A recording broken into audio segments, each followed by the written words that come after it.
Hello বন্ধুরা, এই flower ব্রাশটা দেখুন একটু। ফ্লাওয়ার ব্রাশ এটা আমাকে আমার এক মেয়ে দিয়েছে আমাকে। কি সুন্দর না বলুন? এটার মধ্যে এত নোংরা নোংরা জিনিস ছিল। এই নোংরা আবর্জনাগুলো পরিষ্কার করলাম। এর ভেতরে অনেক প্রচুর নোংরা জিনিস ছিল। এগুলো পরিষ্কার করে ফ্লাওয়ার ব্রাশটা আমাকে ভ্যালেন্টাইন ডেতে আমার এক মেয়ে আমাকে দিয়েছিল। সেটাকে আমি পরিষ্কার করলাম। পরিষ্কার মানে কি বলুন তো? এই ফ্লাওয়ার ব্রাশটার মধ্যে যদি কেউ কখনো আঘাত করে না, তাহলে আমাকে আঘাত করা হবে। এটাকে পরিষ্কার করে এখন আপনাদের সামনে তুলে ধরলাম। বলুন ফ্লাওয়ার ব্রাশটা কেমন সুন্দর না বলুন?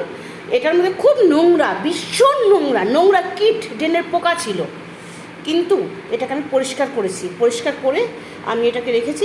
কিন্তু দুর্ভাগ্যবশত ফ্লাওয়ার ব্রাশটার মধ্যে কোনো ফুল নেই। তাতে কি হয়েছে?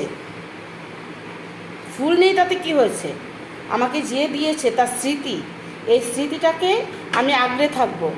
স্মৃতি বড় বেদনার, স্মৃতি বড় বেদনার।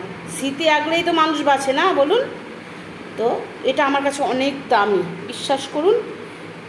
এটার মধ্যে যদি আজকের পর থেকে কেউ যদি একটা আঙুল ছুঁয়ে দেখে, আঙুলটা আমি কেটে দেব, কথা দিলাম।